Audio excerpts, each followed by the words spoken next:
ുന്നത് ചാലക്കുടി സിദ്ധാർത്ഥ ഹോട്ടലിൻ്റെ മുന്നിലാണ്. നമുക്കറിയാം ചാലക്കുടിയിൽ ഇതുപോലെയുള്ള ഹോട്ടലുകൾ ഒരുപാടുണ്ട്.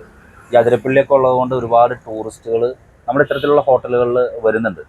ചാലക്കുടിയിലെ സമീപ പ്രദേശങ്ങളിലെ ടൂറിസ്റ്റ് കേന്ദ്രങ്ങൾ കാണാനും ഒക്കെ വരുന്ന ഒരുപാട് ആളുകൾ താമസിക്കുന്ന ഹോട്ടലുകളിൽ ഒന്നാണ് ഈ സിദ്ധാർത്ഥ ഹോട്ടൽ. എന്താണ് ഇവിടെ ഉണ്ടായത്?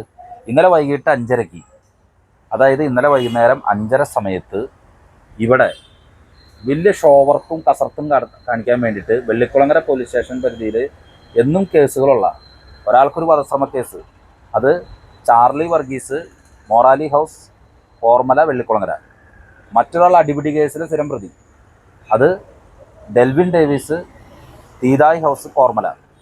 ഇവർ രണ്ടുപേരും വന്ന് ഈ ഹോട്ടലിൻ്റെ ഫ്രണ്ടിൽ, ഇപ്പോൾ എൻ്റെ ഈ പറയി കാണുന്നത് ആ ഭാഗത്ത്, ഇവിടെ ഈ പ്രദേശത്ത് ഇവിടെ വരുന്ന മുമ്പ് തന്നെ സെക്യൂരിറ്റിനെ പിടിച്ച് ആക്രമിച്ച്, അത് കഴിഞ്ഞിട്ടാണ് ഉള്ളിലേക്ക് കയറുന്നത്. ഉള്ളിൽ കയറി ഇവിടെ വന്ന് മാനേജറിനെ പൂരത്തെറിയും ബഹളവും. അതിനുശേഷം മാനേജറിൻ്റെ കൈ പിടിച്ച് തിരിക്കാൻ തുടങ്ങിയ ശേഷം കല്ല്, ഇവിടെ ഈ വെള്ളാരം കല്ല് കിടക്കുന്നുണ്ട്, ഇത് വലിപ്പം കൂടിയുള്ള കല്ല്, ആ കല്ല് എടുത്തുകൊണ്ട് വന്ന് ഈ മാനേജറിൻ്റെ തലക്കിടിക്കാൻ, മാനേജർ കൈ തടുത്ത കാരണം കൊണ്ട് ആ കൈമൊന്ന് തട്ടിപ്പോയി. അതുപോലെ ഇവിടുത്തെ ബാർമാനും ഇതുപോലെ ആക്രമിച്ചു.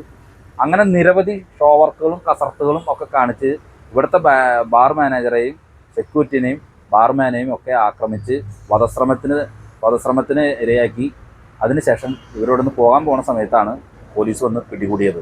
തീർച്ചയായിട്ടും ഇത്തരം ബിരുദന്മാരെ ഈ രീതിയിൽ ചാലക്കുടിയിലെ വ്യാപാര സ്ഥാപനങ്ങളിലും അതുപോലെ തന്നെ ഹോട്ടൽ, ബാർ തുടങ്ങിയ സ്ഥലങ്ങളിലും, ബാറിൽ കയറി എന്താ കഴിക്കണമെന്ന് വെച്ചിട്ടുണ്ടെങ്കിൽ കഴിച്ചു പോകാൻ സാധിക്കും. ബീർ അടിച്ചതിന് ശേഷം ബാർ അടിക്കാൻ പോകുന്നത് ശരിയല്ലല്ലോ. ബാറടിച്ച് തകർക്കാന്നുള്ളത് അത് വേറൊരു ഷോ വർക്ക്. എന്തായാലും ഇത്തരത്തിൽ ഷോ വർക്ക് നടത്തി സ്ഥിരമായിട്ട് പോകുന്ന ആളുകളെ പോലീസ് പിടികൂടിയിട്ടുണ്ട്. ഈ വക പ്രവർത്തനങ്ങൾ നടത്തി ചാലക്കുടിയിൽ ഭീകരാന്തരീക്ഷം സൃഷ്ടിച്ച് ഇവിടേക്ക് ഹോട്ടലുകളിലേക്കൊന്നും ആരും വരാതെ തക്ക രീതിയിലുള്ള ഇടപെടൽ നടത്തുന്നത് ശരിയല്ല എന്നൊരു കാര്യം പറയാണ്. ഇപ്പോൾ ഈ ഹോട്ടലിന് സംഭവിച്ചത് എന്താണ്? അന്ന് ടൂറിസ്റ്റുകാർ ഒരുപാട് വന്ന് റൂം എടുത്തിരിക്കുകയായിരുന്നു. ഈ സംഭവത്തിന് ശേഷം കാലത്ത് ഒരു 6 മണി 6:30 കൂടി കുറേ പേര് ഇത് കണ്ട് പേടിച്ച് വെക്കേറ്റ് പോയി. ഇവിടുത്തെ വ്യാപാര സ്ഥാപനങ്ങളിൽ ഉണ്ടാകുന്ന നഷ്ടം, ഇത്തരത്തിലുള്ള ആളുകൾ ഇവിടെ കാണിച്ചു കൂട്ടുന്ന ഭീകരാന്തരീക്ഷം, ചാലക്കുടി പോലീസ് കൃത്യമായിട്ടുള്ള നടപടിക്രമങ്ങളുമായിട്ട് മുന്നോട്ട് പോകുന്നു. ഇത്തരം വിഷയങ്ങൾ കൈകാര്യം ചെയ്യുന്നവർക്കെതിരെ വളരെ കർശനമായിട്ടുള്ള നിയമത്തിന് മുന്നിൽ കൊണ്ടുവന്ന്, സ്ഥിരമായിട്ട് അടിപിടി കേസിലും വധശ്രമ കേസിലും ഒക്കെ പ്രതിയായിട്ടുള്ള ആൾക്കാരാണ് ഈ ചാർലി വർഗീസും അതുപോലെ തന്നെ ഡെൽവിൻ ഡേവിസ് അടക്കമുള്ള ആളുകൾ. ഇവർക്കെതിരെയൊക്കെ കൃത്യമായ നിയമ നടപടികൾ കൊണ്ടുവരണമെന്ന് മാത്രമാണ് പറയാനുള്ളത്. ഇനി ഇങ്ങനെ ഒരു വിഷയം ചാലക്കുടി പട്ടണത്തിൻ്റെ പ്രദേശങ്ങളിലോ മറ്റേത് പ്രദേശങ്ങളിലോ ബാറുകളിലോ ഹോട്ടലുകളിലോ ഉണ്ടാകാതിരിക്കട്ടെ എന്ന് മാത്രമാണ് പറയാനുള്ളത്.